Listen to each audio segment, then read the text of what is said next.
Every joy and sorrow begins in the mind. As the shadow follows the body, so our thoughts follow our actions. The Buddha taught that the battle is not with the world, but within, against ignorance, desire, and illusion. Support the power of great books. Subscribe for more. The Dhammapada, a collection of verses being one of the canonical books of the Buddhists, translated from Pali by F. Max Muller. Chapter 1. The Twin Verses. 1.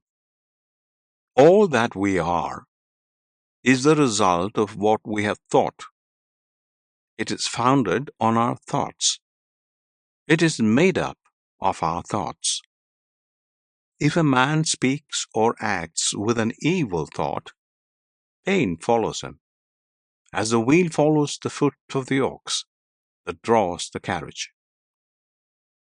2. All that we are is the result of what we have thought. It is founded on our thoughts. It is made up of our thoughts.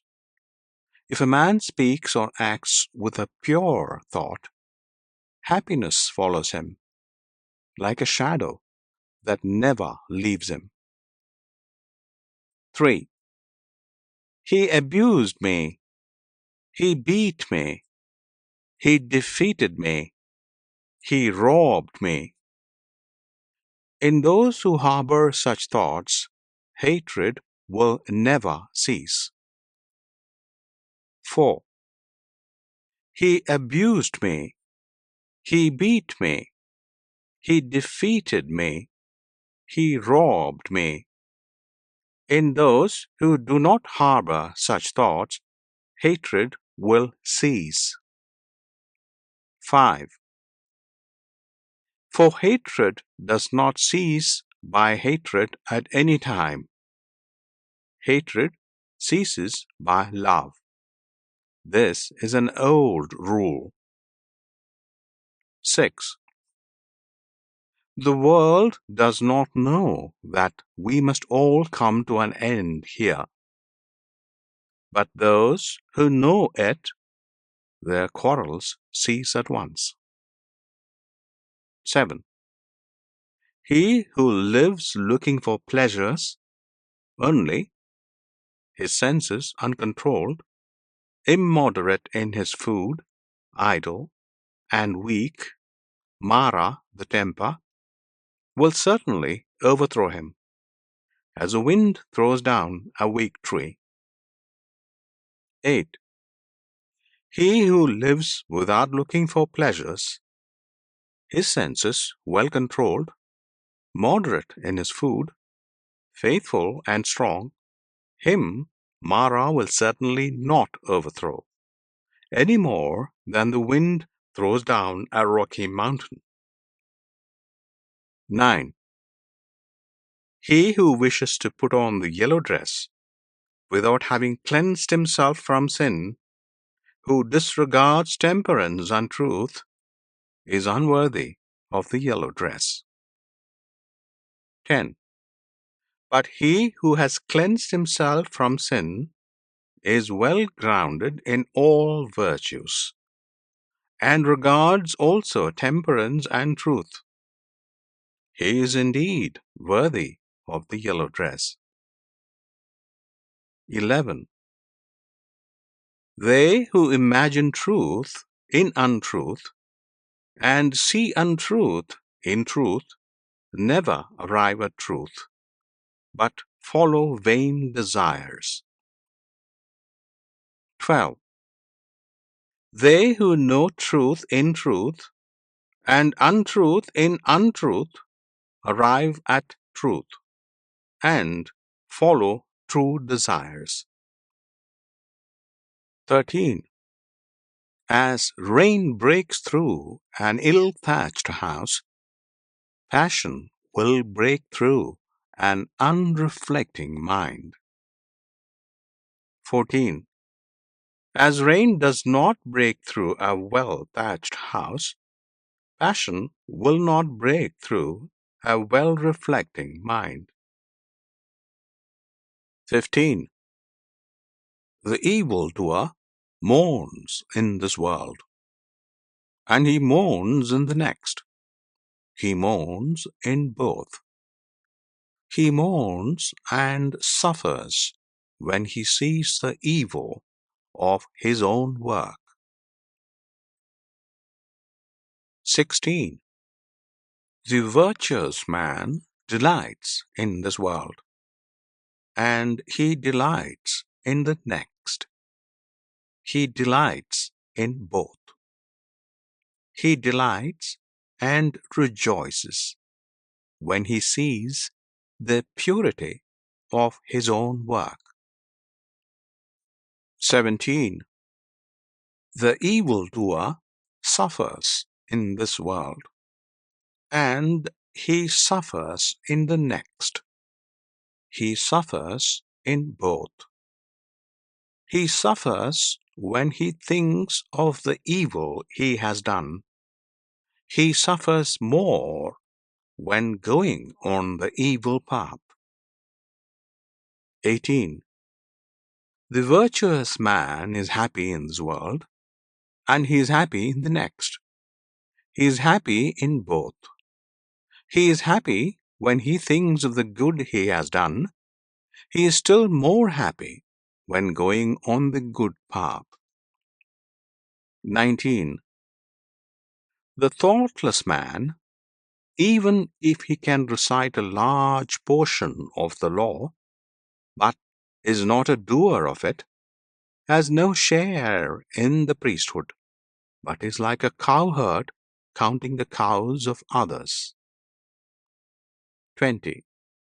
The follower of the law, even if he can recite only a small portion of the law, but having forsaken passion and hatred and foolishness, possesses true knowledge and serenity of mind, he, caring for nothing in this world or that to come, has indeed a share in the priesthood. End of Chapter 1. Recording by Chapter 2 on Earnestness. 21. Earnestness is the path of immortality, nirvana. Thoughtlessness, the path of death. Those who are in earnest do not die. Those who are thoughtless are as if dead already. 22. Those who are advanced in earnestness, having understood this clearly, delight in earnestness, and rejoice in the knowledge of the Aryas, the elect. 23. These wise people, meditative, steady, always possessed of strong powers, attain to nirvana, the highest happiness. 24. If an earnest person has roused himself, if he is not forgetful, if his deeds are pure, if he acts with consideration, if he restrains himself and lives according to law, then his glory will increase. 25. By rousing himself, by earnestness, by restraint and control, the wise man may make for himself an island which no flood can overwhelm. 26. Fools follow after vanity, men of evil wisdom. The wise man keeps earnestness as his best jewel. 27. Follow not after vanity, nor after the enjoyment of love and lust. He who is earnest and meditative obtains ample joy. 28. When the learned man drives away vanity by earnestness, he, the wise, climbing the terraced heights of wisdom, looks down upon the fools. Serene he looks upon the toiling crowd, as one that stands on a mountain looks down upon them that stands upon the plain. 29. Earnest among the thoughtless, awake among the sleepers, the wise man advances like a racer, leaving behind the hack. 30. By earnestness did Maghavan, Indira, rise to the lordship of the gods. People praise earnestness, thoughtlessness is always blamed. 31. A bhikshu, mendicant, who delights in earnestness, who looks with fear on thoughtlessness, moves about like fire, burning all his fetters, small or large. 32. A bhikshu, mendicant, who delights in reflection, who looks with fear on thoughtlessness, cannot fall away from his perfect state. He is close upon nirvana. End of Chapter 2. Recording. Those who bridle their mind, which travels far, moves about alone, is without a body, and hides in the chamber of the heart, will be free from the bonds of Mara, the temper. 38. If a man's thoughts are unsteady, if he does not know the true law, if his peace of mind is troubled, his knowledge will never be perfect. 39. If a man's thoughts are not dissipated, if his mind is not perplexed, if he has ceased to think of good or evil, then there is no fear for him while he is watchful. 40. Knowing that this body is fragile like a jar, and making this thought firm like a fortress, one should attack Mara, the temper, with the weapon of knowledge. One should watch him when conquered, and should never rest. 41. Before long, alas, this body will lie on the earth, despised, without understanding, like a useless log. 42. Whatever a hater may do to a hater, or an enemy to an enemy, a wrongly directed mind will do us greater mischief. 43. Not a mother, not a father will do so much, nor any other relative. A well-directed mind will do us greater service. End of Chapter 4. Flowers. 44. Who shall overcome this earth, and the world of Yama, the lord of the departed, and the world of the gods? Who shall find out the plainly shown path of virtue, as a clever man finds out the right flower? 45. The disciple will overcome the earth, and the world of Yama, and the world of the gods. The disciple will find out the plainly shown path of virtue, as a clever man finds out the right flower. 46. He who knows that this body is like froth, and has learnt that it is as unsubstantial as a mirage, will break the flower-pointed arrow of Mara, and never see the king of death. 47. Death carries off a man who is gathering flowers, and whose mind is distracted, as a flood carries off a sleeping village. 48. Death subdues a man who is gathering flowers, and whose mind is distracted before he is satiated in his pleasures. 49. As the bee collects nectar and departs without injuring the flower, or its color or scent, so let a sage dwell in his village. 50.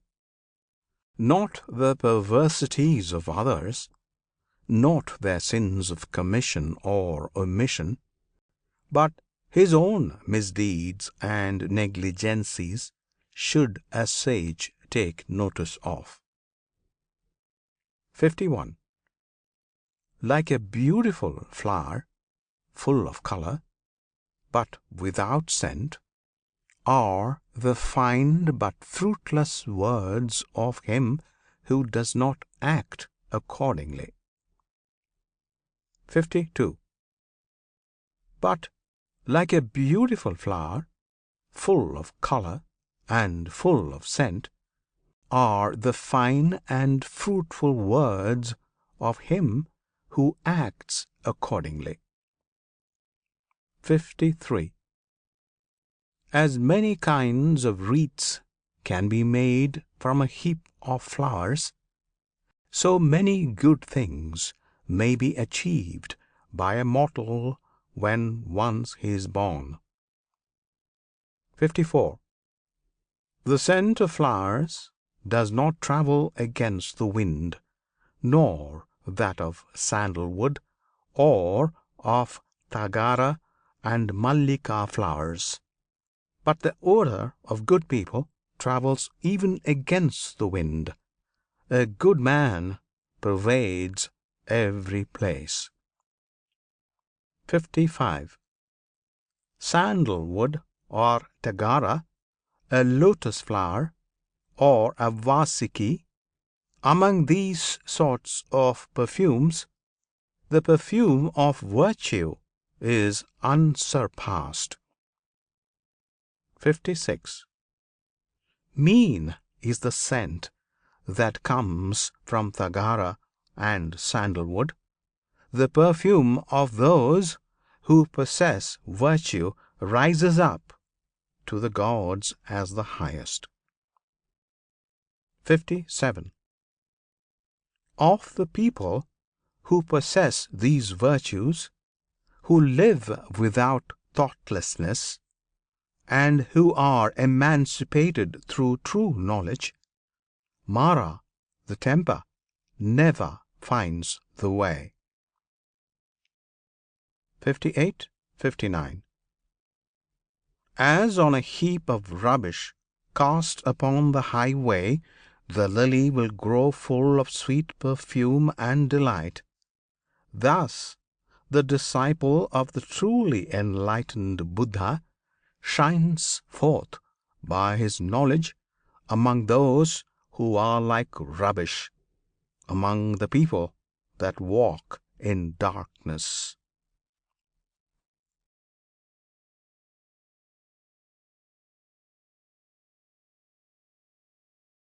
Taravanat. Chapter 5. The Fool. 60. Long is the night to him who is awake, long is a mile to him who is tired, long is life to the foolish who do not know the true law. 61. If a traveller does not meet with one who is his better or his equal, let him firmly keep to his solitary journey. There is no companionship with a fool. 62. These sons belong to me, and this wealth belongs to me. With such thoughts, a fool is tormented. He himself does not belong to himself. How much less sons and wealth? 63. The fool who knows his foolishness is wise, at least so far. But a fool who thinks himself wise, he is called a fool indeed. 64. If a fool be associated with a wise man even all his life, he will perceive the truth as little as a spoon perceives the taste of soup. 65. If an intelligent man be associated for 1 minute only with a wise man, he will soon perceive the truth, as the tongue perceives the taste of soup. 66. Fools of little understanding have themselves for their greatest enemies, for they do evil deeds which must bear bitter fruits. 67. That deed is not well done of which a man must repent, and the reward of which he receives crying and with a tearful face. 68. No, that deed is well done of which a man does not repent, and the reward of which he receives gladly and cheerfully. 69.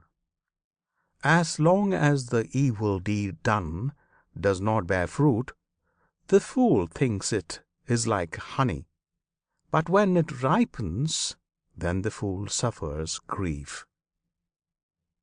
70.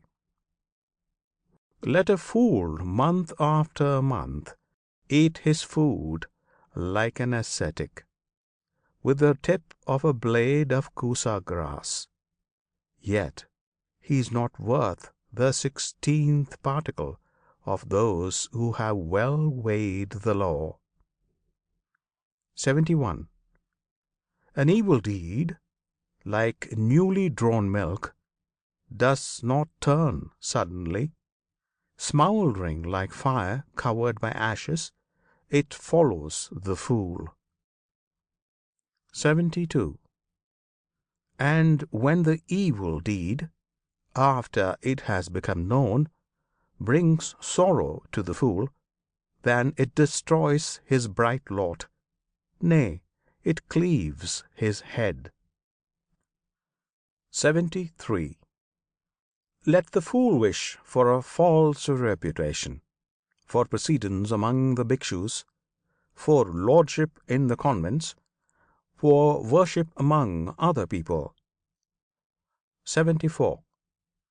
May both the layman and he who has left the world think that this is done by me. May they be subject to me in everything which is to be done or is not to be done. Thus is the mind of the fool, and his desire and pride increase. 75. One is the road that leads to wealth, another the road that leads to nirvana. If the bhikshu, the disciple of Buddha, has learnt this, he will not yearn for honor. He will strive after separation from the world. End of Chapter 5.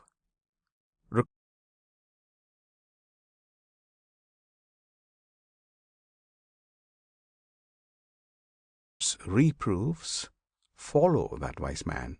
It'll be better, not worse, for those who follow him. 77. Let him admonish, let him teach, let him forbid what is improper. He will be beloved of the good. By the bad he will be hated. 78. Do not have evildoers for friends. Do not have low people for friends. Have virtuous people for friends. Have for friends the best of men. 79. He who drinks in the law lives happily with a serene mind. The sage rejoices always in the law as preached by the elect Aryas. 80. Well makers lead the water wherever they like. Fletchers bend the arrow. Carpenters bend a log of wood. Wise people fashion themselves. 81. As a solid rock is not shaken by the wind, wise people falter not amidst blame and praise. 82. Wise people, after they have listened to the laws, become serene, like a deep, smooth, and still lake. 83. Good people walk on whatever befall. The good do not prattle, longing for pleasure. Whether touched by happiness or sorrow, wise people never appear elated or depressed. 84.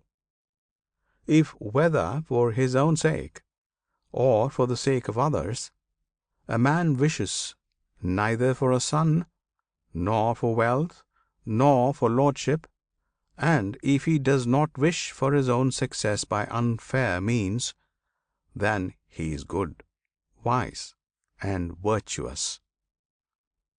85.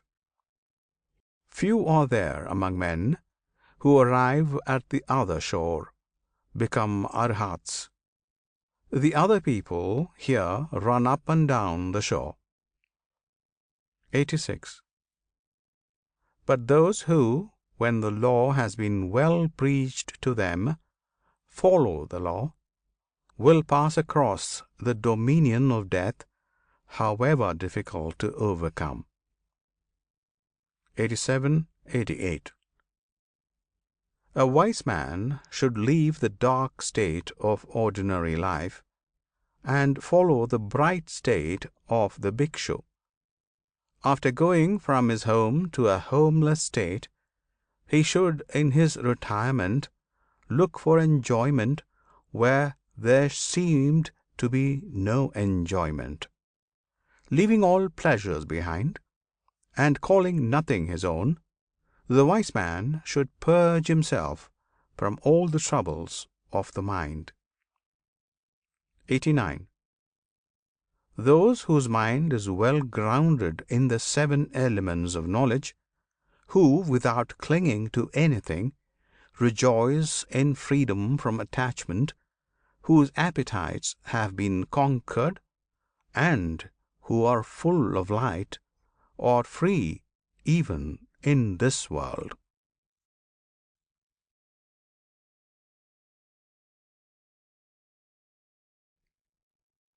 Chapter 7.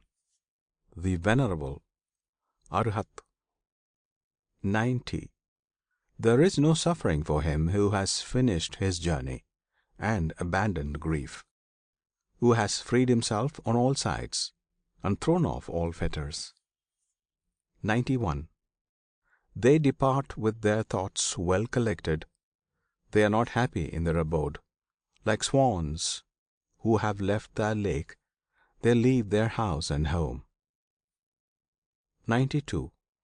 Men who have no riches, who live on recognized food, who have perceived void and unconditioned freedom, nirvana, their path is difficult to understand, like that of birds in the air. 93.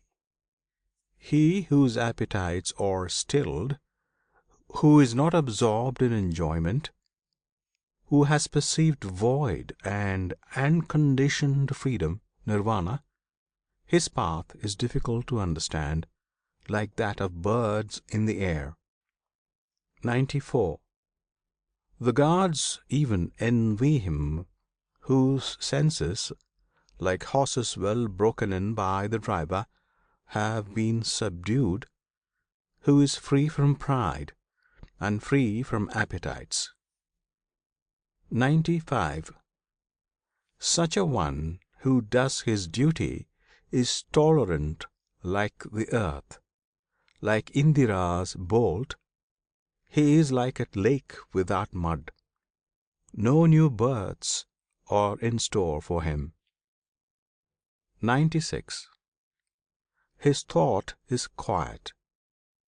Quiet are his word and deed. When he has obtained freedom by true knowledge, when he has thus become a quiet man. 97. The man who is free from credulity, but knows the uncreated, who has cut all ties, removed all temptations, renounced all desires, he is the greatest of men. 98.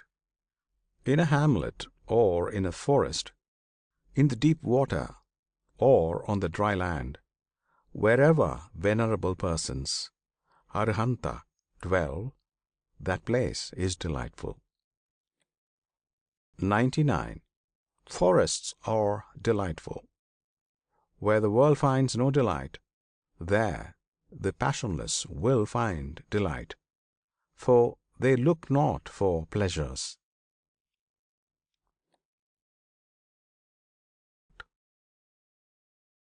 Chapter 8. The Thousands. 100.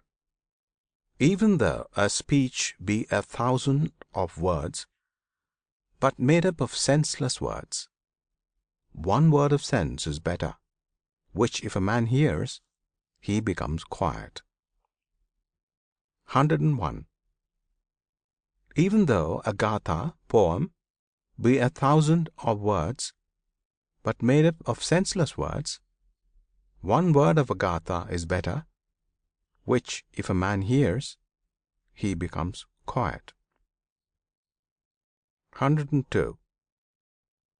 Though a man recite 100 gathas made up of senseless words, one word of the law is better, which if a man hears, he becomes quiet. 103.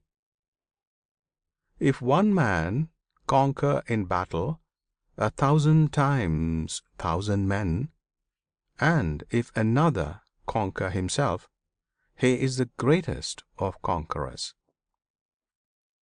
104 and 105. One's own self conquered is better than all other people. Not even a god, a Gandharva, not Mara, with Brahman, could change into defeat the victory of a man who has vanquished himself and always lives under restraint. 106. If a man for 100 years sacrifice month after month with 1,000, and if he but for one moment pay homage to a man whose soul is grounded in true knowledge, better is that homage than sacrifice for 100 years. 107. If a man for 100 years worship Agni, fire, in the forest, and if he but for one moment pay homage to a man whose soul is grounded in true knowledge, better is that homage than sacrifice for 100 years. 108. Whatever a man sacrifice in this world as an offering, or as an oblation for a whole year in order to gain merit, the whole of it is not worth a quarter, a farthing. Reverence shown to the righteous is better. 109. He who always greets and constantly reveres the aged, 4 things will increase to him, namely, life, beauty, happiness, power. 110. But he who lives 100 years, vicious and unrestrained, a life of one day is better if a man is virtuous and reflecting. 111. And he who lives 100 years, ignorant and unrestrained, a life of one day is better if a man is wise and reflecting.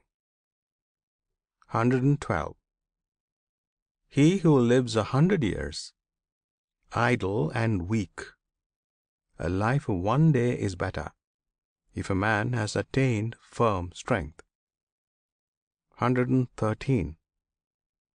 And he who lives 100 years, not seeing beginning and end, a life of one day is better, if a man sees beginning and end.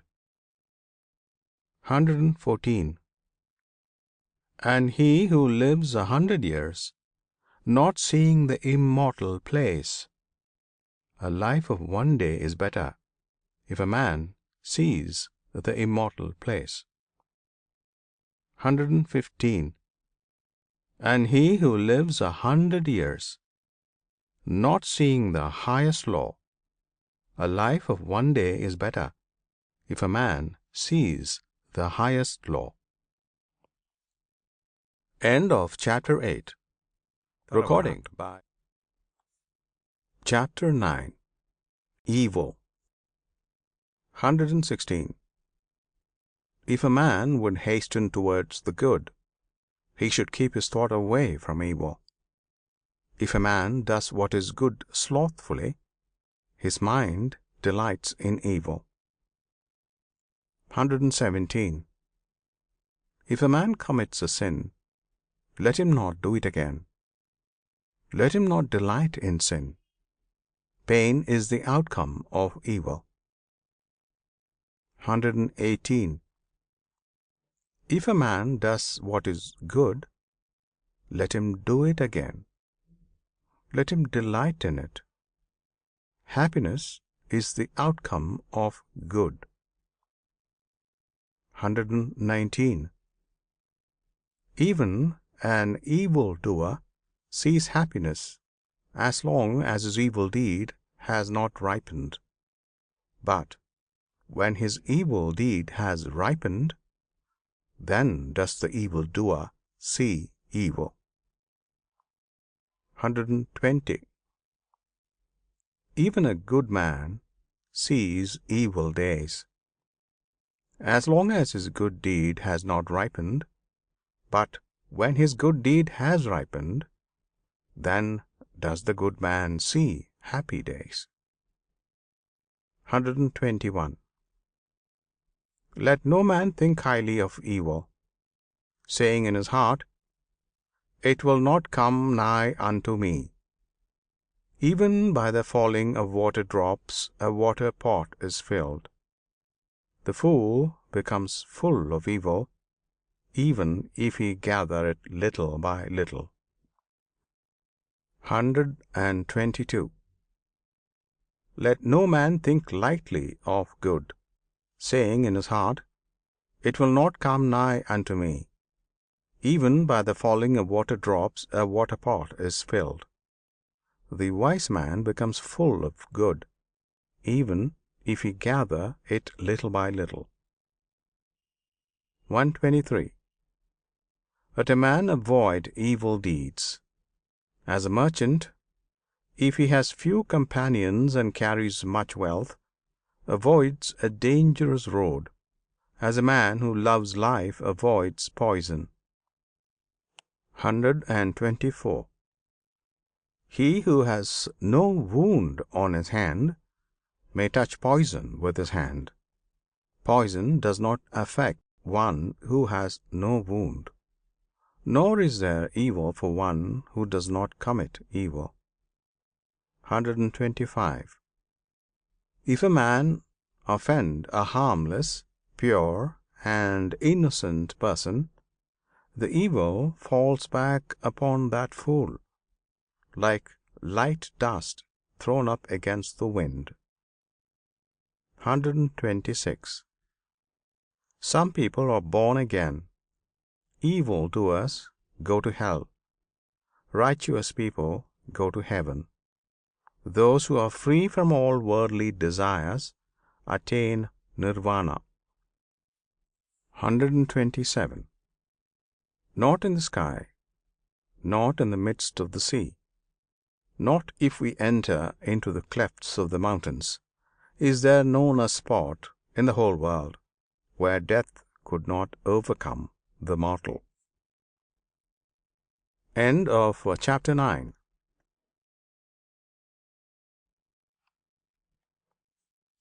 Chapter 10 Punishment 129. All men tremble at punishment. All men fear death. Remember that you are like unto them, and do not kill, nor cause slaughter. 130. All men tremble at punishment. All men love life. Remember that thou art like unto them, and do not kill, nor cause slaughter. 131. He who, seeking his own happiness, punishes or kills beings who also long for happiness, will not find happiness after death. 132.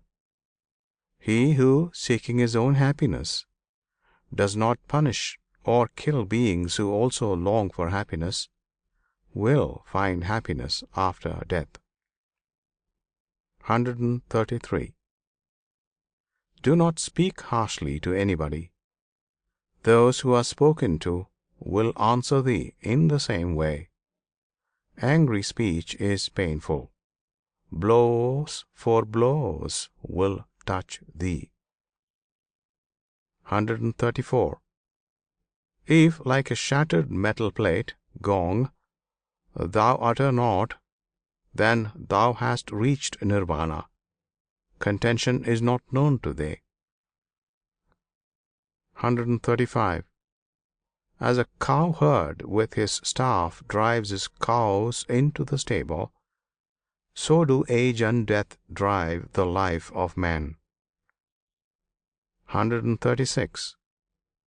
A fool does not know when he commits his evil deeds, but the wicked man burns by his own deeds as if burnt by fire. 137. He who inflicts pain on innocent and harmless persons will soon come to one of these 10 states. 138.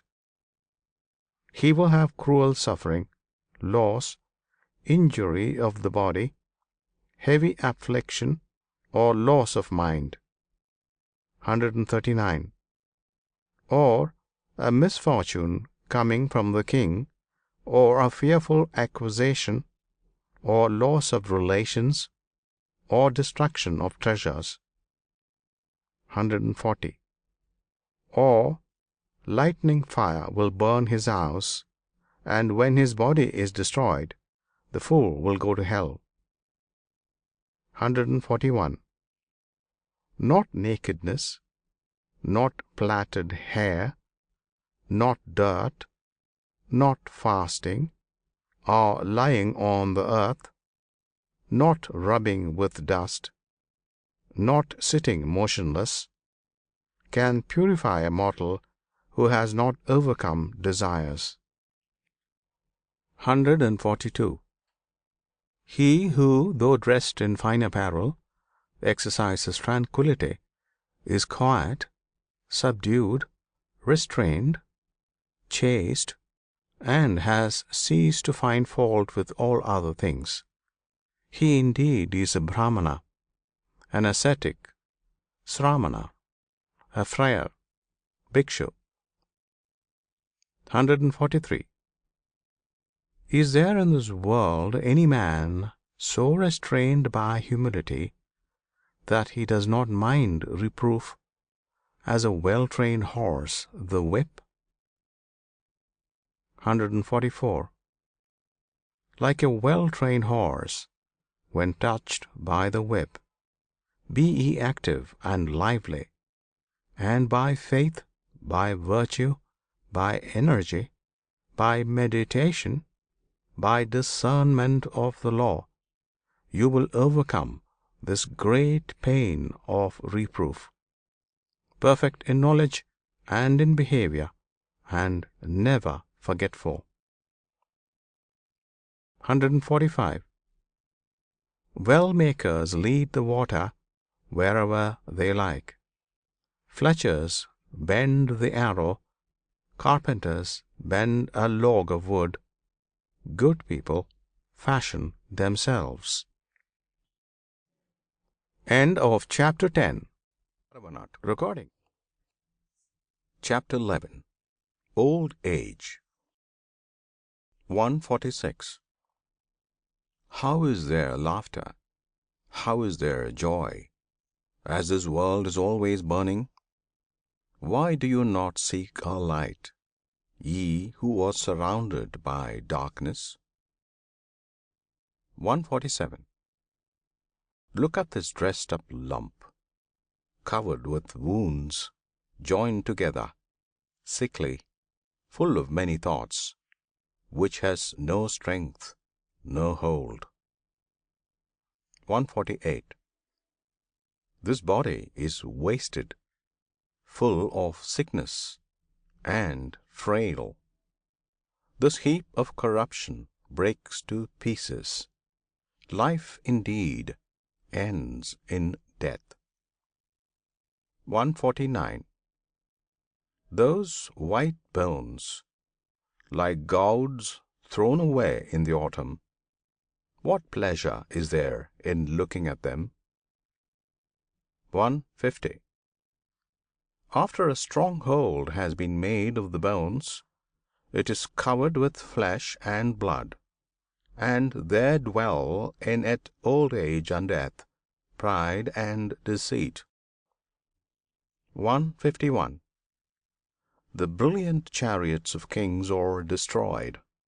The body also approaches destruction, but the virtue of good people never approaches destruction. Thus do the good say to the good. 152. A man who has learnt little grows old like an ox. His flesh grows, but his knowledge does not grow. 153, 154. Looking for the maker of this tabernacle, I shall have to run through a course of many births, so long as I do not find him. And painful is birth again and again. But now, maker of the tabernacle, thou hast been seen. Thou shalt not make up this tabernacle again. All thy rafters are broken, thy ridge pole is sundered. The mind, approaching the eternal, Visankhara, Nirvana, has attained to the extinction of all desires. 155. Men who have not observed proper discipline, and have not gained treasure in their youth, perish like old herons in a lake without fish. 156. Men who have not observed proper discipline, and have not gained treasure in their youth, lie like broken bows, sighing after the past. End of Chapter 11. Recording. Chapter 12. Self. 157. If a man hold himself dear, let him watch himself carefully.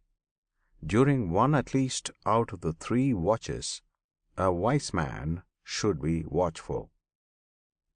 158. Let each man direct himself first to what is proper, then let him teach others. Thus a wise man will not suffer. 159. If a man make himself as he teaches others to be, then, being himself well subdued, he may subdue others.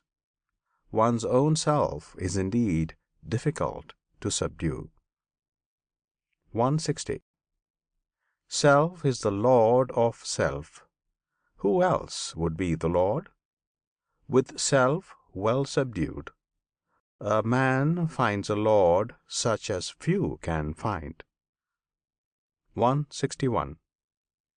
The evil done by oneself, self-begotten, self-bred, crushes the foolish, as a diamond breaks a precious stone. 162. He whose wickedness is very great brings himself down to that state where his enemy wishes him to be, as a creeper does with the tree which it surrounds. 163. Bad deeds and deeds hurtful to ourselves are easy to do. What is beneficial and good, that is very difficult to do. 164. The foolish man who scorns the rule of the Venerable Arhat, of the elect Arya, of the virtuous, and follows false doctrine, he bears fruit to his own destruction, like the fruits of the Kataka reed. 165. By oneself the evil is done, by oneself one suffers, by oneself evil is left undone, by oneself one is purified. Purity and impurity belong to oneself. No one can purify another. 166. Let no one forget his own duty for the sake of another's, however great. Let a man, after he has discerned his own duty, be always attentive to his duty. End of Chapter 12. Recording by Chapter 13. The World. 167. Do not follow the evil law. Do not live on in thoughtlessness. Do not follow false doctrine. Be not a friend of the world. 168. Rouse thyself. Do not be idle. Follow the law of virtue. The virtuous rests in bliss in this world and in the next. 169. Follow the law of virtue. Do not follow that of sin. The virtuous rests in bliss in this world and in the next. 170. Look upon the world as a bubble. Look upon it as a mirage. The king of death does not see him who thus looks down upon the world. 171. Come, look at this glittering world, like unto a royal chariot. The foolish are immersed in it, but the wise do not touch it. 172. He who formerly was reckless and afterwards became sober brightens up this world, like the moon when freed from clouds. 173. He whose evil deeds are covered by good deeds brightens up this world, like the moon when freed from clouds. 174. This world is dark. Few only can see here. A few only go to heaven, like birds escaped from the net. 175. The swans go on the path of the sun. They go through the ether by means of their miraculous power. The wise are led out of this world when they have conquered Mara and his train. 176. If a man has transgressed one law, and speaks lies, and scoffs at another world, there is no evil he will not do. 177. The uncharitable do not go to the world of the gods. Fools only do not praise liberality. A wise man rejoices in liberality, and through it becomes blessed in the other world. 178. Better than sovereignty over the earth, better than going to heaven, better than lordship over all worlds, is the reward of the first step in holiness. End of Chapter 13. Recording Chapter 14. The Buddha, the Awakened. 179.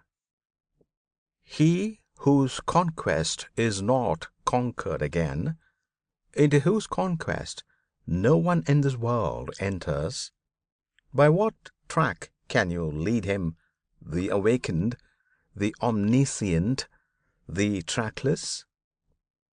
180. He whom no desire with its snares and poisons can lead astray, by what track can you lead him, the awakened, the omniscient, the trackless? 181. Even the gods envy those who are awakened and not forgetful, who are given to meditation, who are wise, and who delight in the repose of retirement from the world. 182. Difficult to obtain is the conception of men, difficult is the life of mortals, difficult is the hearing of the true law, difficult is the birth of the awakened, the attainment of Buddhahood. 183. Not to commit any sin, to do good, and to purify one's mind, that is the teaching of all the awakened. 184. The awakened call patience the highest penance, long-suffering the highest nirvana. For he is not an anchorite, pravagita, who strikes others. He is not an ascetic, sramana, who insults others. 185. Not to blame, not to strike, to live restrained under the law, to be moderate in eating, to sleep and sit alone, and to dwell on the highest thoughts. This is the teaching of the awakened. 186. There is no satisfying lusts, even by a shower of gold pieces. He who knows that lusts have a short taste and cause pain, he is wise. 187. Even in heavenly pleasures he finds no satisfaction.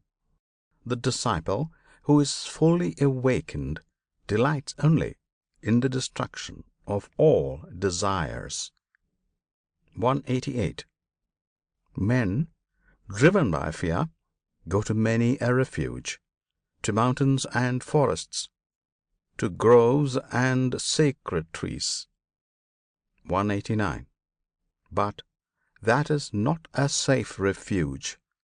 That is not the best refuge.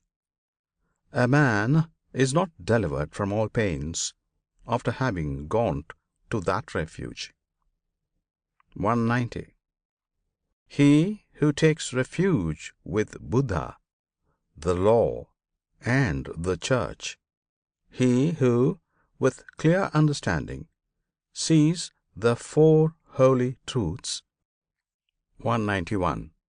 Namely, pain, the origin of pain, the destruction of pain, and the eightfold holy way that leads to the quietening of pain. 192. That is the safe refuge. That is the best refuge. Having gone to that refuge, a man is delivered from all pain. 193.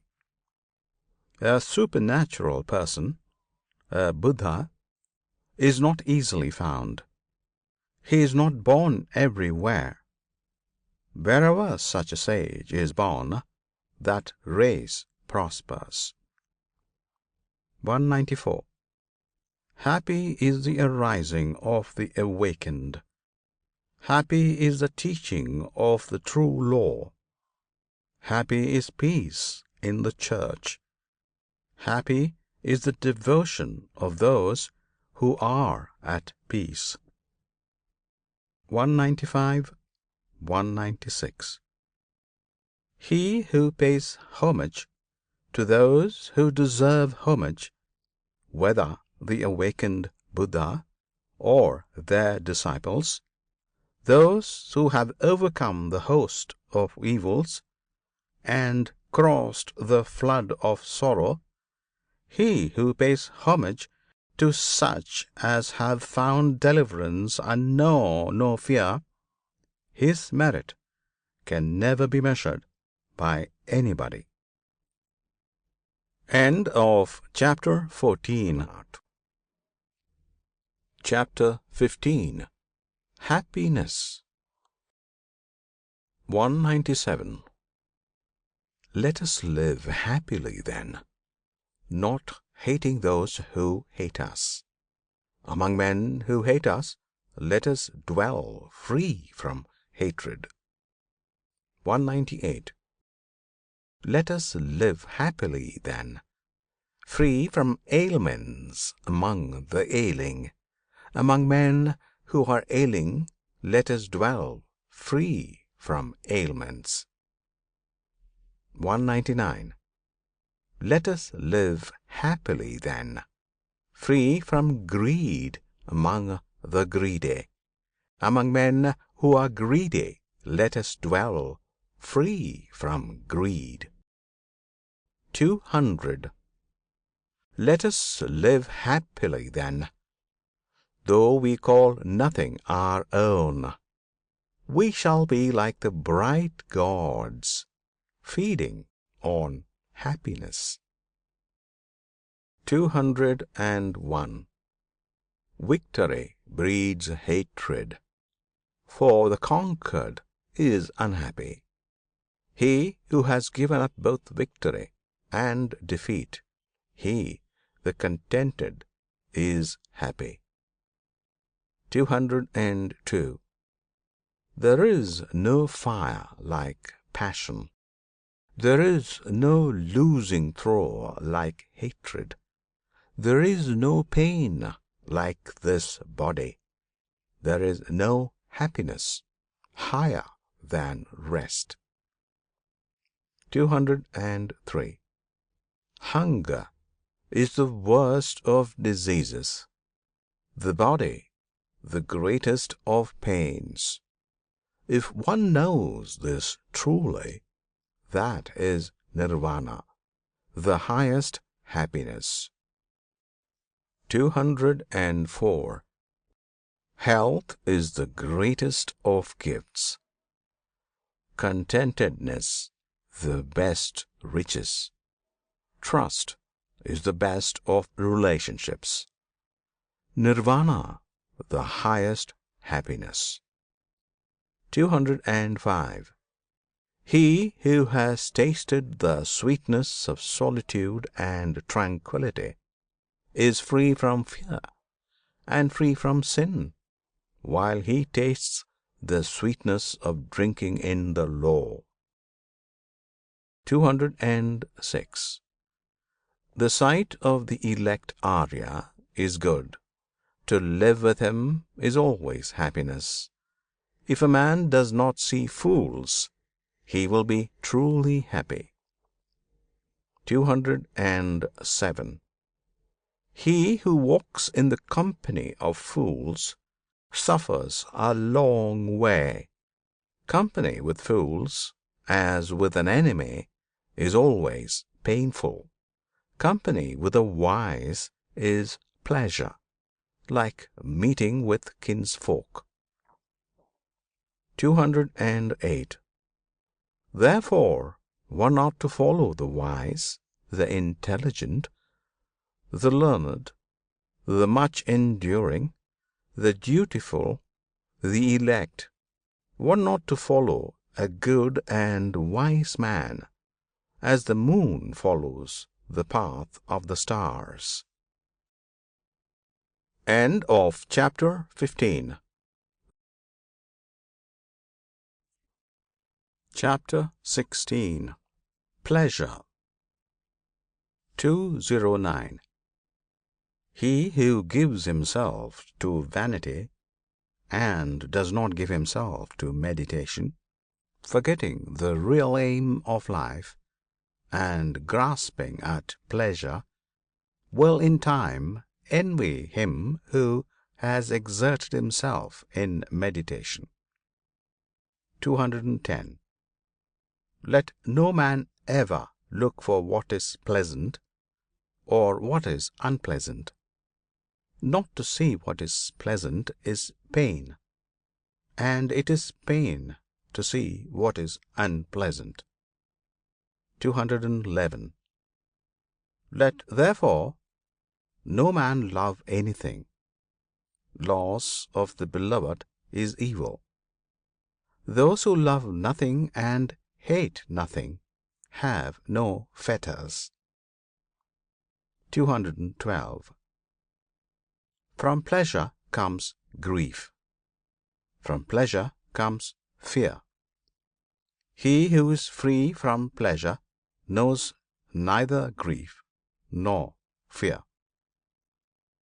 213. From affection comes grief. From affection comes fear. He who is free from affection knows neither grief nor fear. 214. From lust comes grief. From lust comes fear. He who is free from lust knows neither grief nor fear. 215. From love comes grief. From love comes fear. He who is free from love knows neither grief nor fear. 216. From greed comes grief. From greed comes fear. He who is free from greed knows neither grief nor fear. 217. He who possesses virtue and intelligence, who is just, speaks the truth, and does what is his own business, him the world will hold dear. 218. He in whom a desire for the ineffable Nirvana has sprung up, who is satisfied in his mind, and whose thoughts are not bewildered by love, he is called Urdhvam Srotas, carried upwards by the stream. 219. Kinsmen, friends, and lovers salute a man who has been long away and returns safe from afar. 220. In like manner, his good works receive him who has done good, and has gone from this world to the other, as kinsmen receive a friend on his return. End of chapter 6. Chapter 17. Anger. 221. Let a man leave anger. Let him forsake pride. Let him overcome all bondage. No sufferings befall the man who is not attached to name and form, and who calls nothing his own. 222. He who holds back rising anger, like a rolling chariot, him I call a real driver. Other people are but holding the reins. 223. Let a man overcome anger by love. Let him overcome evil by good. Let him overcome the greedy by liberality, the liar by truth. 224. Speak the truth. Do not yield to anger. Give, if thou art asked for little. By these 3 steps thou wilt go near the gods. 225.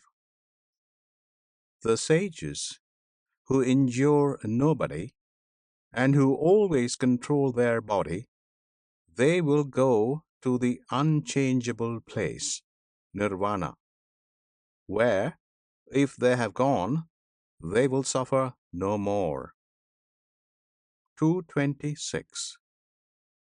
Those who are ever watchful, who study day and night, and who strive after Nirvana, their passions will come to an end. 227. This is an old saying. O Atula, this is not only of today. They blame him who sits silent. They blame him who speaks much. They also blame him who says little. There is no one on earth who is not blamed. 228. There never was, there never will be, nor is there now, a man who is always blamed, or a man who is always praised. 229, 230. But he whom those who discriminate praise continually day after day, as without blemish, wise, rich in knowledge and virtue, who would dare to blame him, like a coin made of gold from the Gambu river? Even the gods praise him. He is praised even by Brahman. 231. Beware of bodily anger, and control thy body. Leave the sins of the body, and with thy body practice virtue. 232. Beware of the anger of the tongue, and control thy tongue. Leave the sins of the tongue, and practice virtue with thy tongue. 233. Beware of the anger of the mind, and control thy mind. Leave the sins of the mind, and practice virtue with thy mind. 234. The wise who control their body, who control their tongue, the wise who control their mind, are indeed well controlled. End of chapter 17. Record chapter 18. Impurity. 235. Thou art now like a sere leaf. The messenger of death, Yama, have come near to thee. Thou standest at the door of thy departure, and thou hast no provision for thy journey. 236. Make thyself an island. Work hard. Be wise. When thy impurities are blown away, and thou art free from guilt, thou wilt enter into the heavenly world of the elect Arya. 237. Thy life has come to an end. Thou art come near to death, Yama. There is no resting place for thee on the road, and thou hast no provision for thy journey. 238. Make thyself an island. Work hard. Be wise. When thy impurities are blown away, and thou art free from guilt, thou wilt not enter again into birth and decay. 239. Let a wise man blow off the impurities of his self, as a smith blows off the impurities of silver one by one, little by little, and from time to time. 240. As the impurity which springs from the iron, when it springs from it, destroys it, thus do a transgressor's own works lead him to the evil path. 241. The taint of prayers is non-repetition. The taint of houses, non-repair. The taint of the body is sloth. The taint of a watchman, thoughtlessness. 242. Bad conduct is the taint of woman. Greediness, the taint of a benefactor.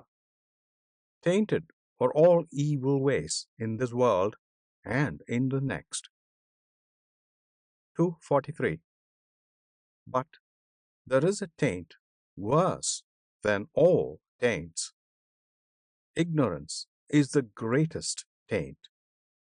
O mendicants, throw off that taint and become taintless. 244.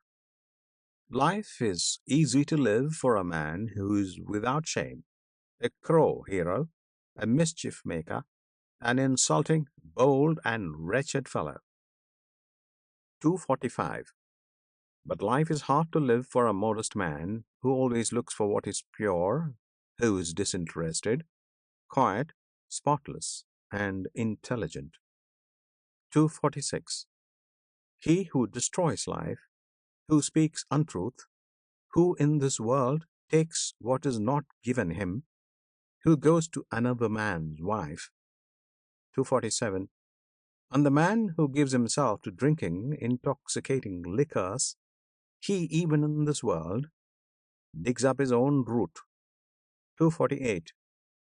O man, know this, that the unrestrained are in a bad state. Take care that greediness and vice do not bring thee to grief for a long time. 249. The world gives according to their faith or according to their pleasure. If a man frets about the food and the drink given to others, he will find no rest either by day or by night. 250. He in whom that feeling is destroyed and taken out with the very root finds rest by day and by night. 251. There is no fire like passion. There is no shark like hatred. There is no snare like folly. There is no torrent like greed. 252. The fault of others is easily perceived, but that of oneself is difficult to perceive. A man winnows his neighbor's faults like chaff, but his own fault he hides, as a cheat hides the bad die from the gambler. 253. If a man looks after the faults of others, and is always inclined to be offended, his own passions will grow, and he is far from the destruction of passions. 254. There is no path through the air. A man is not a samana by outward acts. The world delights in vanity. The Tathagatas, the Buddhas, are free from vanity. 255. There is no path through the air. A man is not a samana by outward acts. No creatures are eternal, but the awakened Buddha are never shaken. End of Chapter 18. Recording. Chapter 19. The Just. 256 257. A man is not just if he carries a matter by violence. No, he who distinguishes both right and wrong, who is learned and leads others, not by violence, but by law and equity, and who is guarded by the law and intelligent, he is called just. 258. A man is not learned because he talks much. He who is patient, free from hatred and fear, he is called learned. 259. A man is not a supporter of the law because he talks much. Even if a man has learnt little, but sees the law bodily, he is a supporter of the law, a man who never neglects the law. 260. A man is not an elder because his head is grey. His age may be ripe, but he is called old in vain. 261. He in whom there is truth, virtue, love, restraint, moderation, he who is free from impurity and is wise, he is called an elder. 262. An envious, greedy, dishonest man does not become respectable by means of much talking only, or by the beauty of his complexion. 263. He in whom all this is destroyed and taken out with the very root, he, when freed from hatred and vice, is called respectable. 264. Not by tonsure does an undisciplined man who speaks falsehood become a samana. Can a man be a samana who is held captive by desire and greediness? 265.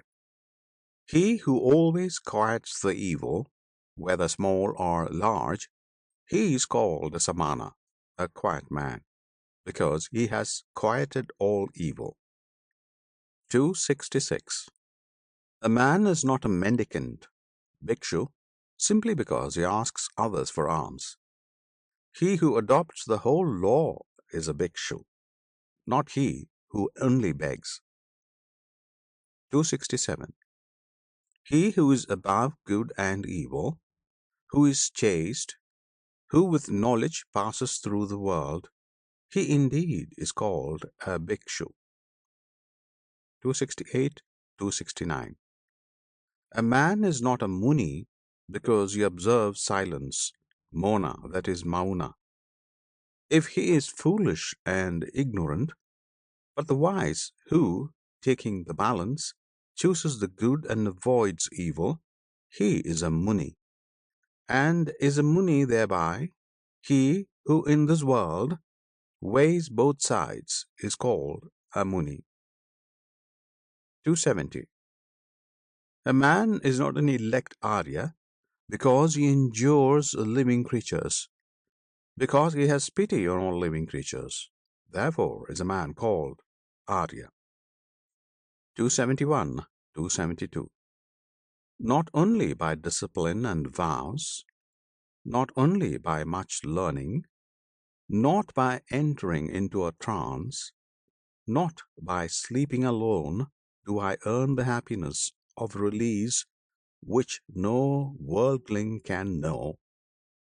Bhikshu, be not confident, as long as thou hast not attained the extinction of desires. End of chapter 19. Recording by chapter 20. The Way. 273. The best of ways is the eightfold, the best of truths, the 4 words, the best of virtues, passionlessness, the best of men who has eyes to see. 274. This is the way. There is no other that leads to the purifying of intelligence. Go on this way. Everything else is the deceit of Mara, the tempter. 275. If you go on this way, you will make an end of pain. The way was preached by me when I had understood the removal of the thorns in the flesh. 276. You yourself must make an effort. The Tathagatas, Buddhas, are only preachers. The thoughtful who enter the way are freed from the bondage of Mara. 277. All created things perish. He who knows and sees this becomes passive in pain. This is the way to purity. 278. All created things are grief and pain. He who knows and sees this becomes passive in pain. This is the way that leads to purity. 279. All forms are unreal. He who knows and sees this becomes passive in pain. This is the way that leads to purity. 280. He who does not rouse himself when it is time to rise, who, though young and strong, is full of sloth, whose will and thought are weak, that lazy and idle man will never find the way to knowledge. 281. Watching his speech, well restrained in mind, let a man never commit any wrong with his body. Let a man but keep these three roads of action clear, and he will achieve the way which is taught by the wise. 282. Through zeal knowledge is gotten. Through lack of zeal knowledge is lost. Let a man who knows this double path of gain and loss thus place himself that knowledge may grow. 283. Cut down the whole forest of lust, not a tree only. Danger comes out of the forest of lust. When you have cut down both the forest of lust and its undergrowth, then, bhikshus, you will be rid of the forest and free. 284. So long as the love of man towards women, even the smallest, is not destroyed, so long is his mind in bondage, as the calf that drinks milk is to its mother. 285. Cut out the love of self like an autumn lotus with thy hand. Cherish the road of peace. Nirvana has been shown by the Sugata, Buddha. 286. Here I shall dwell in the rain, here in winter and summer. Thus the fool meditates and does not think of his death. 287. Death comes and carries off that man, praised for his children and flocks, his mind distracted, as a flood carries off a sleeping village. 288. Sons are no help, nor a father, nor relations. There is no help from kinsfolk for one whom death has seized. 289. A wise and good man who knows the meaning of this should quickly clear the way that leads to nirvana. End of chapter 20.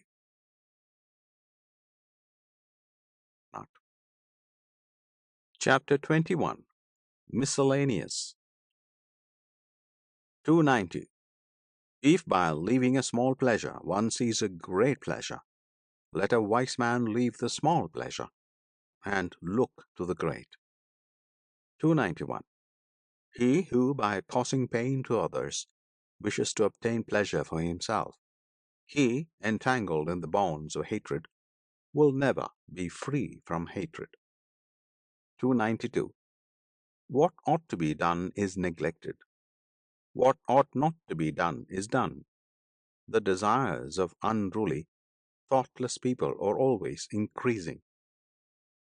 293. But they whose whole watchfulness is always directed to their body, who do not follow what ought not to be done, and who steadfastly do what ought to be done, the desires of such watchful and wise people will come to an end. 294. A true Brahmana goes scatheless, though he have killed father and mother, and 2 valiant kings, though he has destroyed a kingdom with all its subjects. 295. A true Brahmana goes scatheless, though he have killed father and mother, and 2 holy kings, and an eminent man besides. 296. The disciples of Gautama, Buddha, are always well awake, and their thoughts day and night are always set on Buddha. 297. The disciples of Gautama are always well awake, and their thoughts day and night are always set on the law. 298. The disciples of Gautama are always well awake, and their thoughts day and night are always set on the church. 299. The disciples of Gautama are always well awake, and their thoughts day and night are always set on their body. 300. The disciples of Gautama are always well awake, and their mind day and night always delights in compassion. 301. The disciples of Gautama are always well awake, and their mind day and night always delights in meditation. 302. It is hard to leave the world to become a friar. It is hard to enjoy the world. Hard is the monastery. Painful are the houses. Painful it is to dwell with equals, to share everything in common. And the itinerant mendicant is beset with pain. Therefore, let no man be an itinerant mendicant, and he will not be beset with pain. 303. Whatever place a faithful, virtuous, celebrated, and wealthy man chooses, there he is respected. 304. Good people shine from afar like the snowy mountains. Bad people are not seen, like arrows shot by night. 305. He alone who without ceasing practices the duty of sitting alone and sleeping alone, he, subduing himself, will rejoice in the destruction of all desires alone, as if living in a forest. End of chapter 21.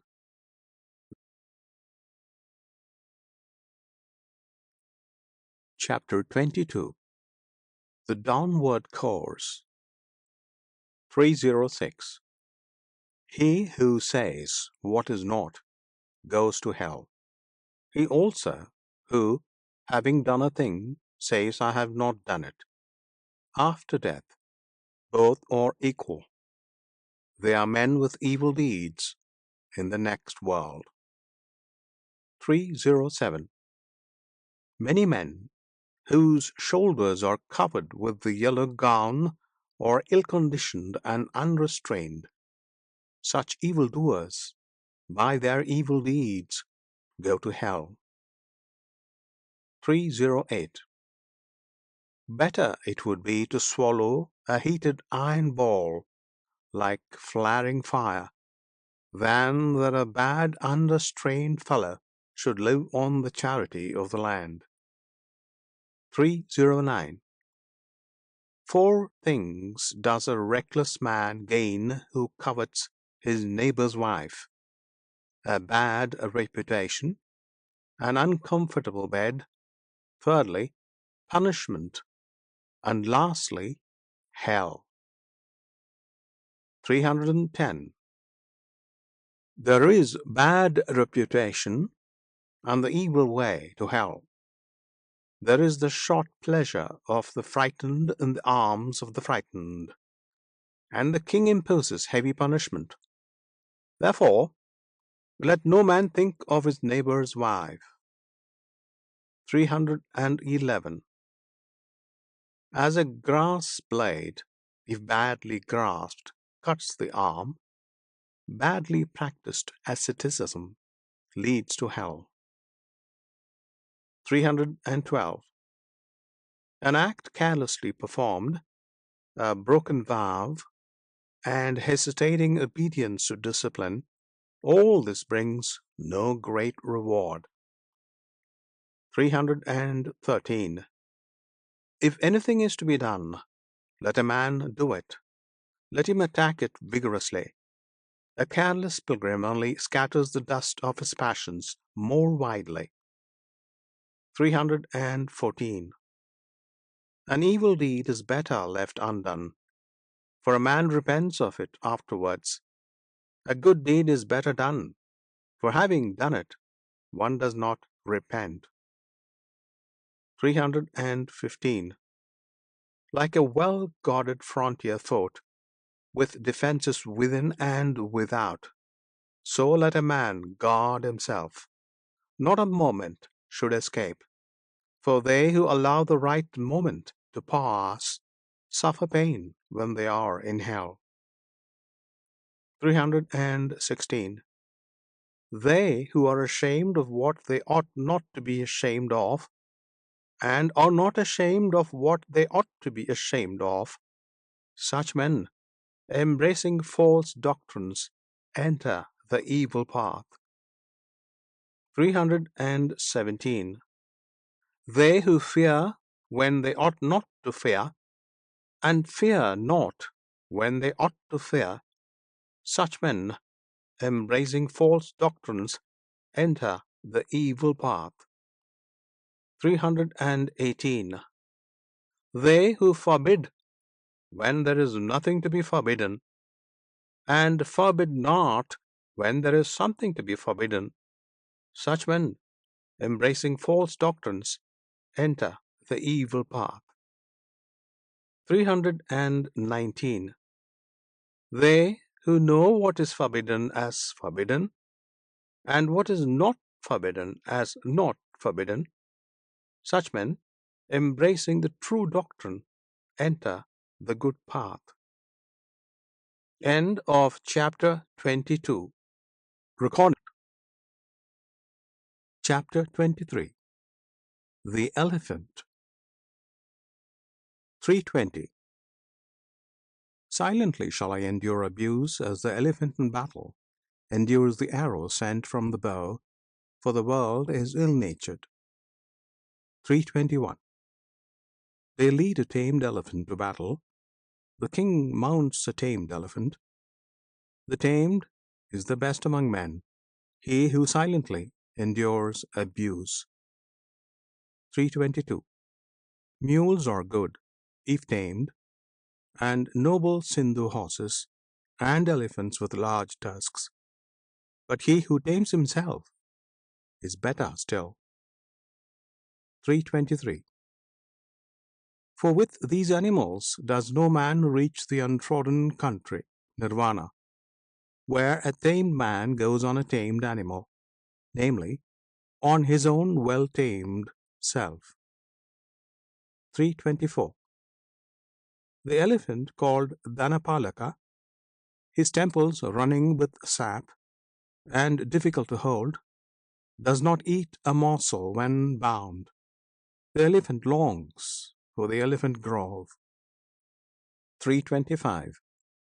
If a man becomes fat and a great eater, if he is sleepy and rolls himself about, that fool, like a hog fed on wash, is born again and again. 326. This mind of mine went formerly wandering about as it liked, as it listed, as it pleased.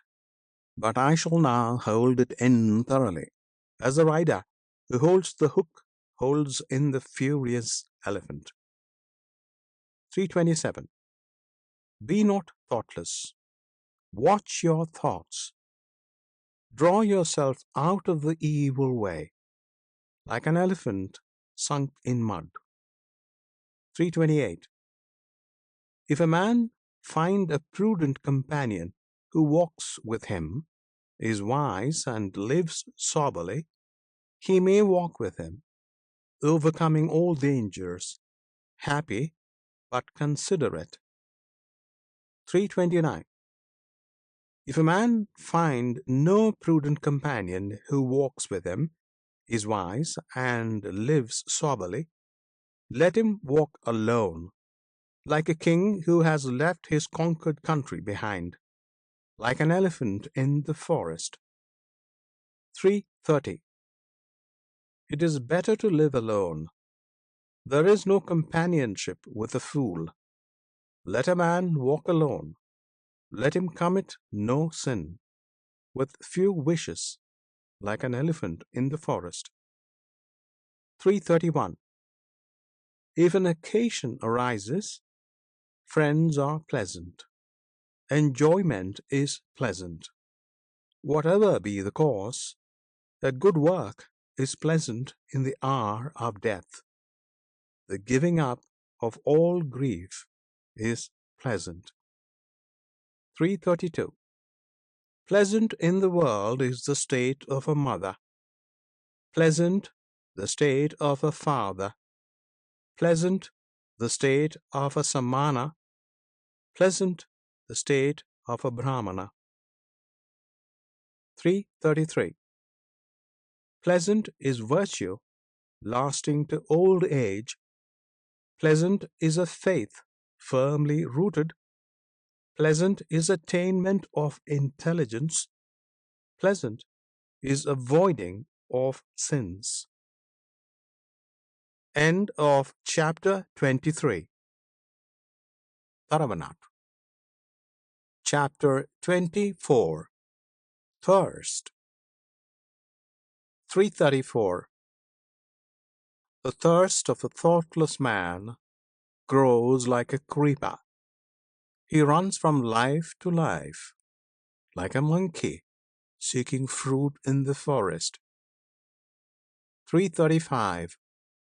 Whomsoever this fierce thirst overcomes, full of poison, in this world, his sufferings increase like the abounding birana grass. 336. He who overcomes this fierce thirst, difficult to be conquered in this world, sufferings will fall off from him like water drops from a lotus leaf. 337.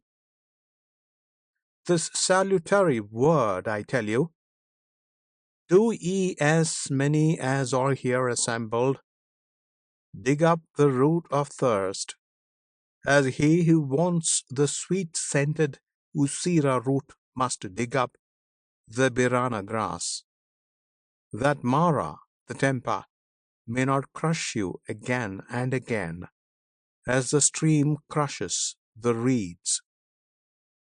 338.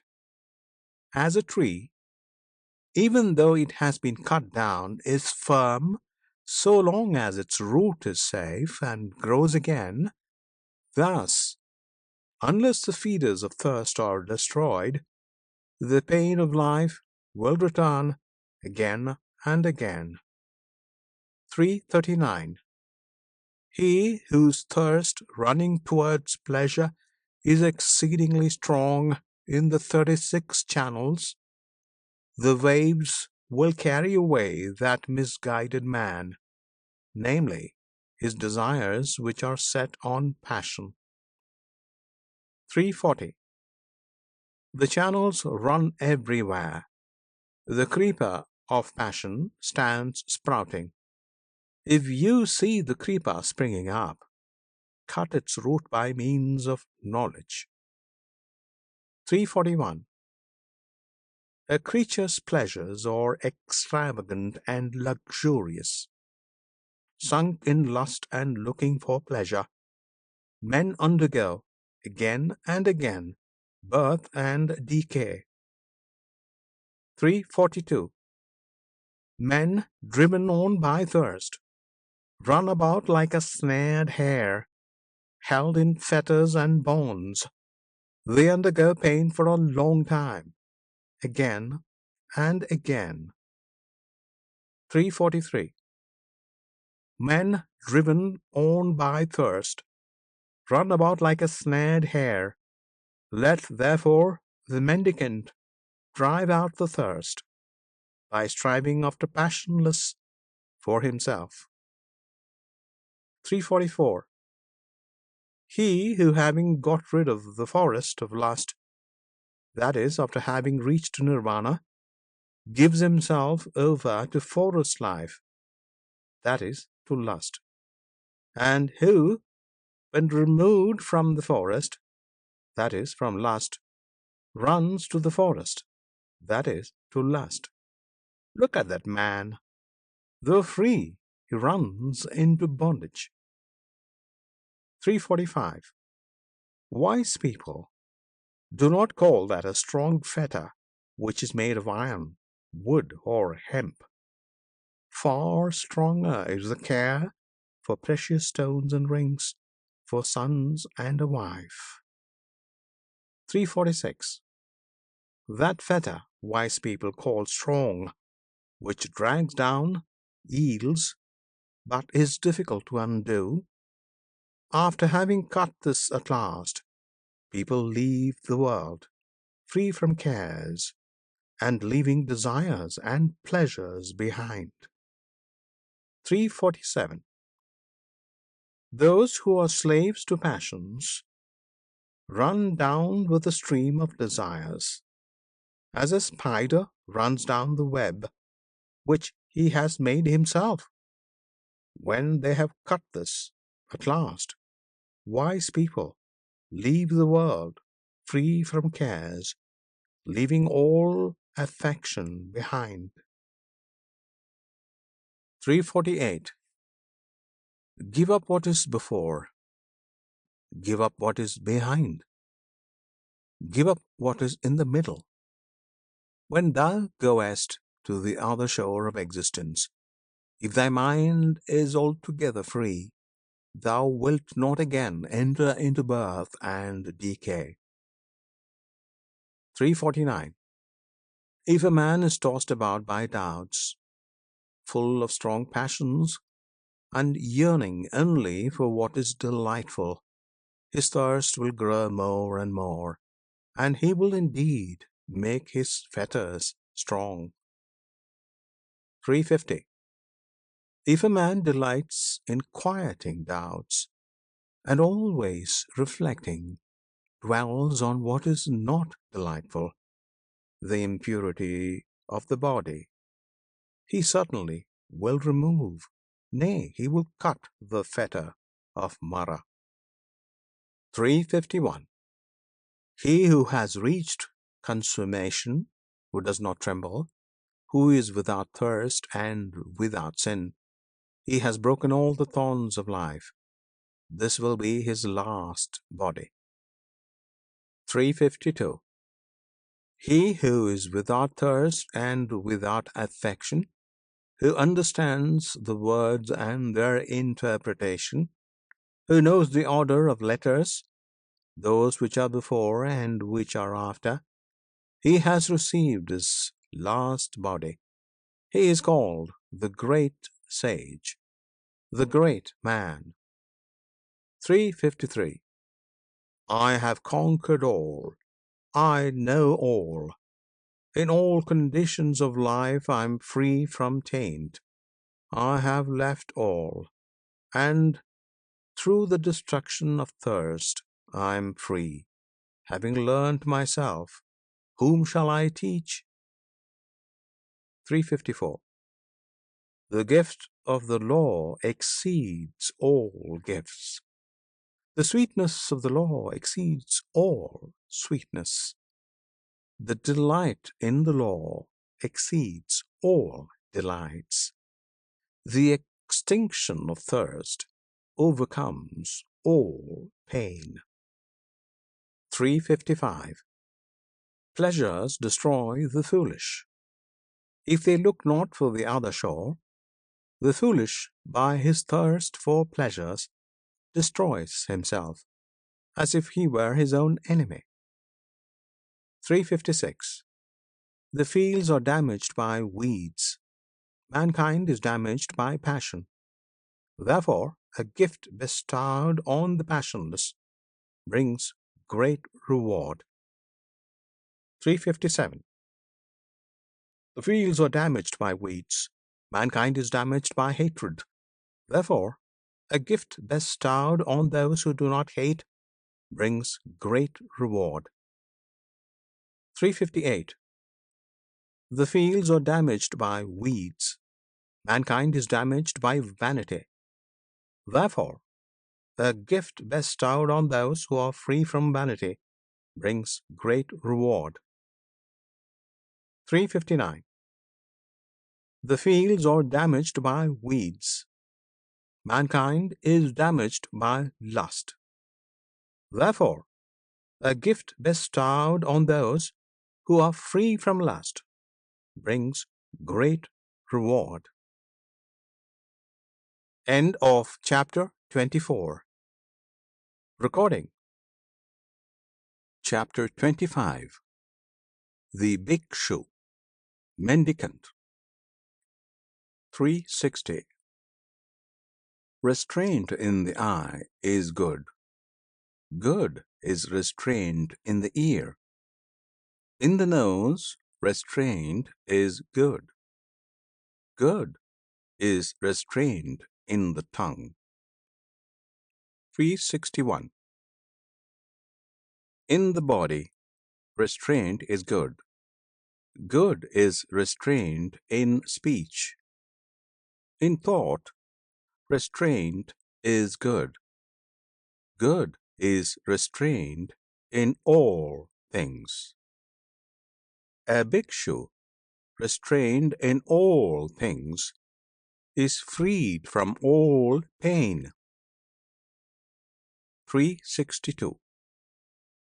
He who controls his hand, he who controls his feet, he who controls his speech, he who is well controlled, he who delights inwardly, who is collected, who is solitary and content, him they call bhikshu.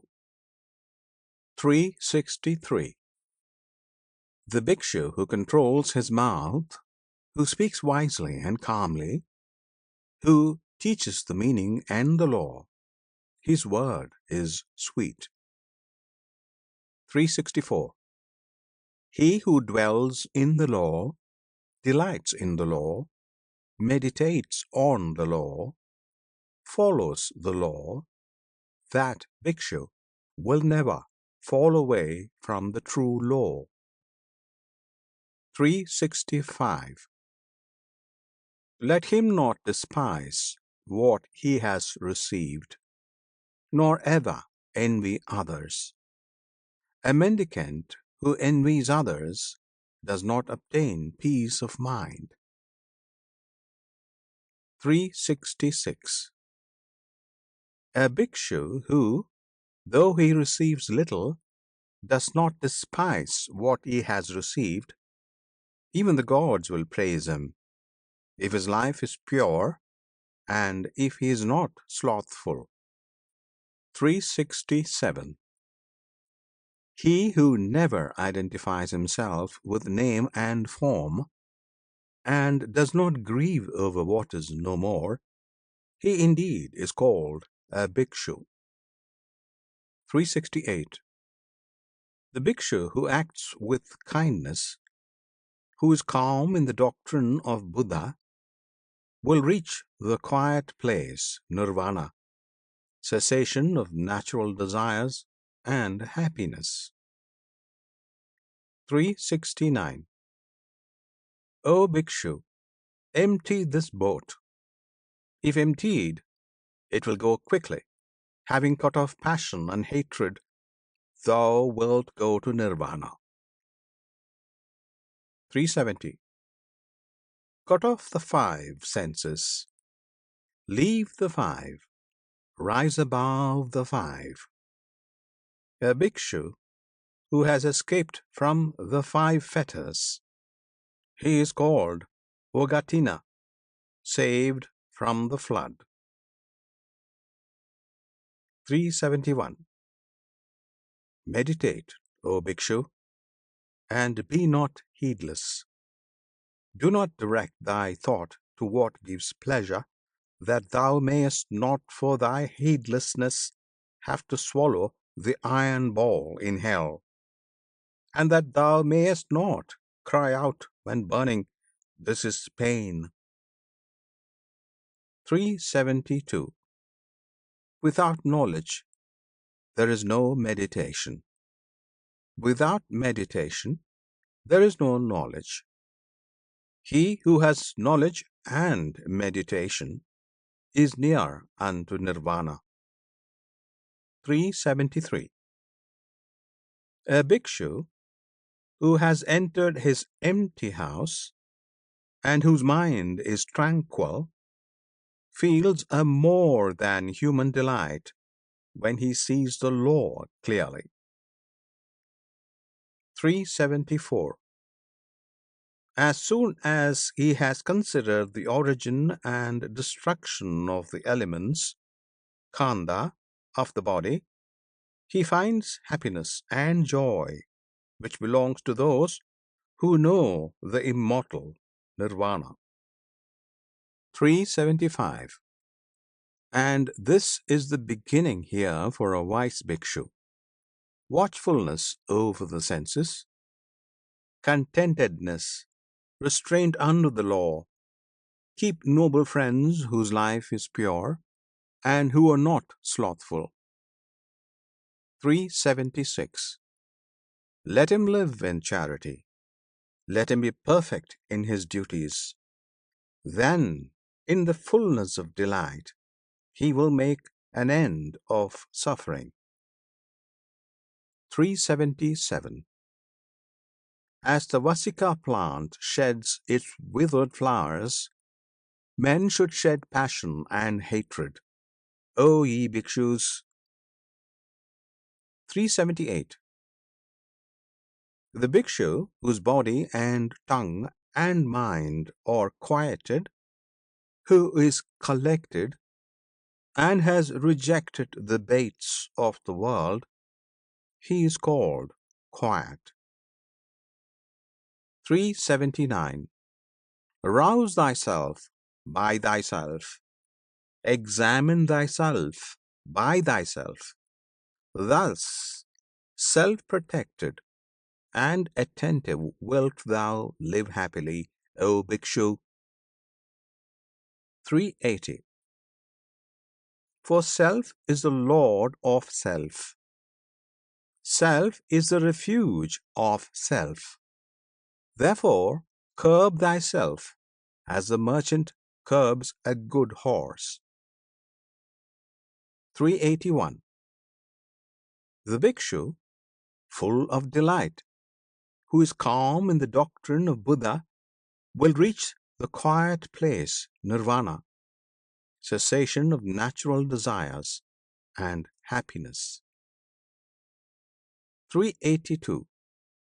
He who, even as a young bhikshu, applies himself to the doctrine of Buddha brightens up this world like the moon when free from clouds.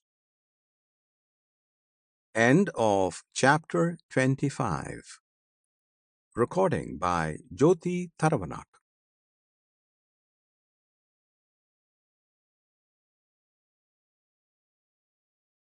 Chapter 26. The Brahmana, Arhat. 383. Stop the stream valiantly. Drive away desires, O Brahmana. When you have understood the destruction of all that was made, you will understand that which was not made. 384. If the Brahmana has reached the other shore in both laws, in restraint and contemplation, all bonds vanish from him who has obtained knowledge. 385. He for whom there is neither this nor that shore, nor both, him, the fearless and unshackled, I call indeed a Brahmana. 386. He who is thoughtful, blameless, settled, dutiful, without passions, and who has attained the highest end, him I call indeed a Brahmana. 387. The sun is bright by day, the moon shines by night.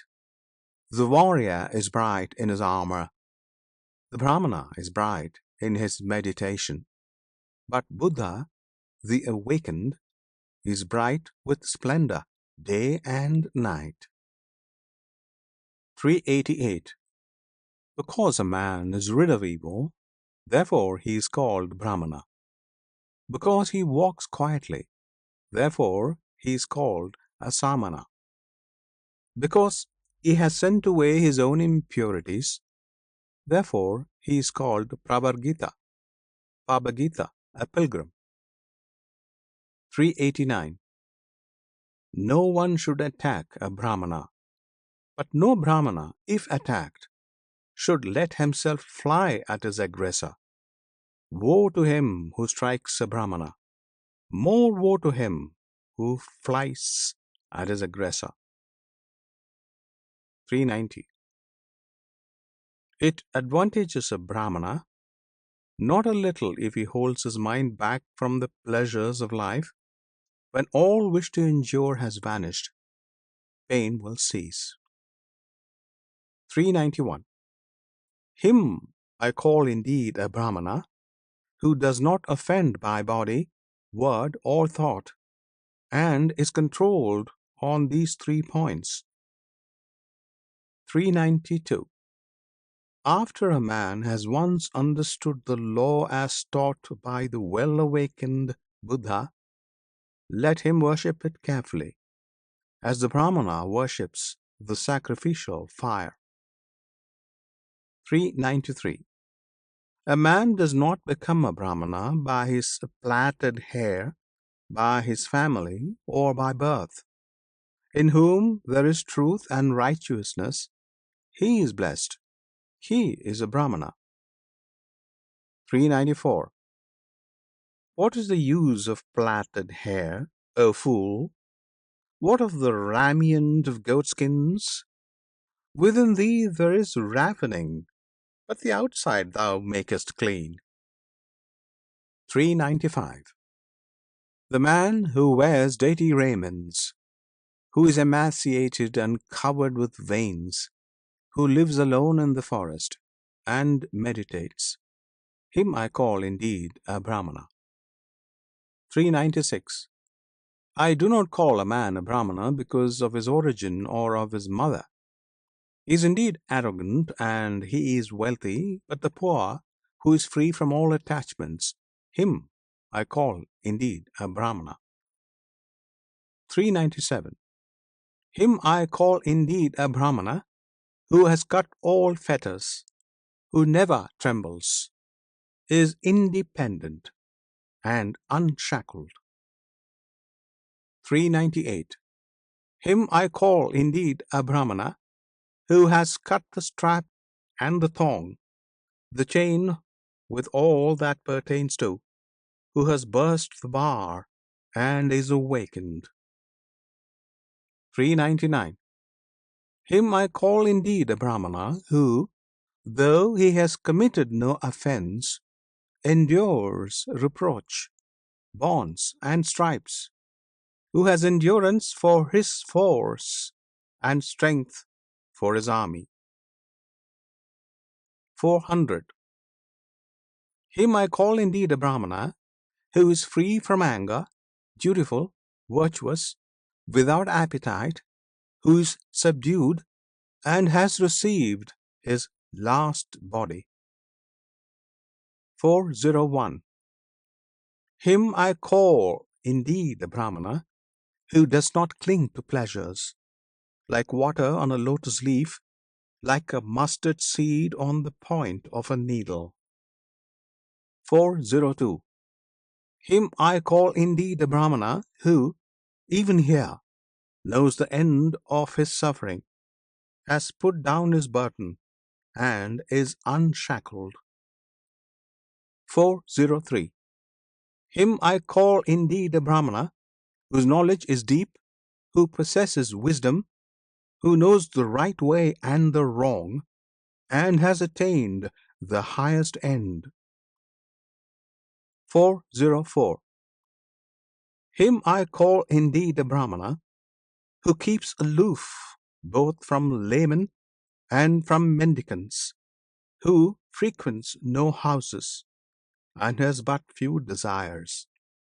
405. Him I call indeed a Brahmana who finds no fault with other beings, whether feeble or strong, and does not kill nor cause slaughter. 406. Him I call indeed a Brahmana who is tolerant with the intolerant, mild with fault finders, and free from passion among the passionate. 407. Him I call indeed a Brahmana from whom anger and hatred, pride and envy have dropped like a mustard seed from the point of a needle. 408. Him I call indeed a Brahmana who utters true speech, instructive and free from harshness, so that he offend no one. 409. Him I call indeed a Brahmana who takes nothing in the world that is not given him, be it long or short, small or large, good or bad. 410. Him I call indeed a Brahmana who fosters no desires for this world or for the next, has no inclinations, and is unshackled. 411.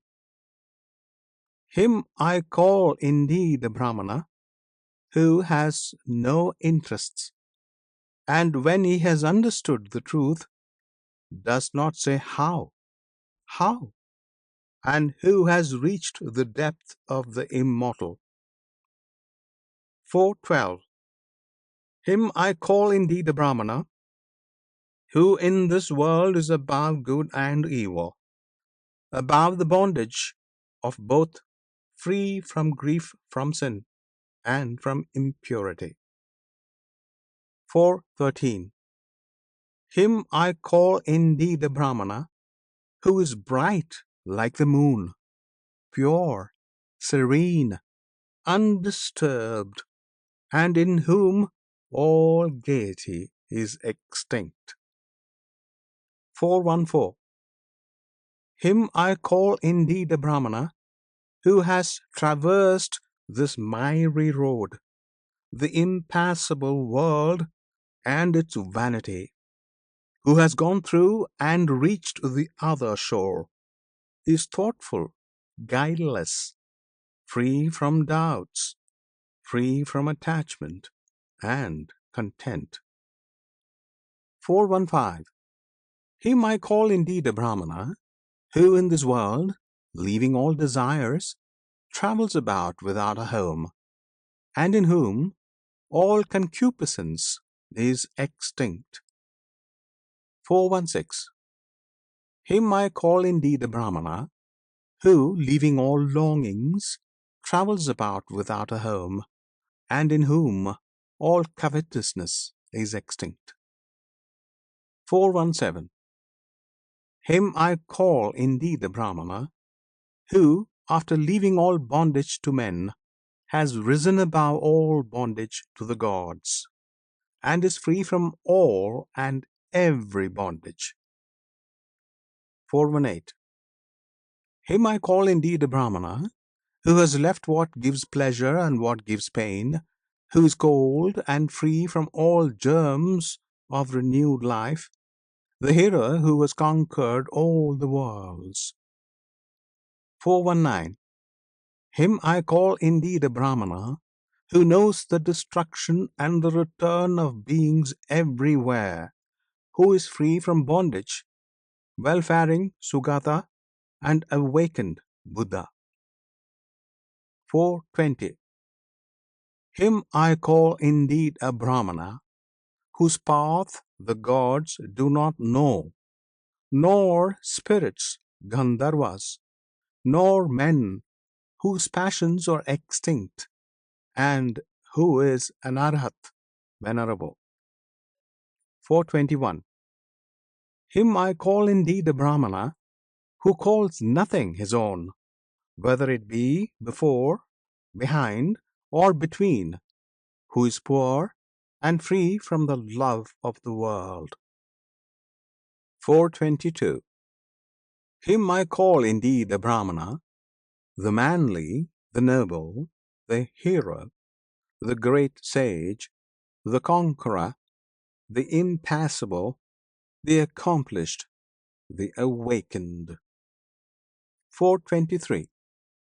Him I call indeed a Brahmana, who knows his former abodes, who sees heaven and hell, has reached the end of births, is perfect in knowledge, a sage, and whose perfections are all perfect.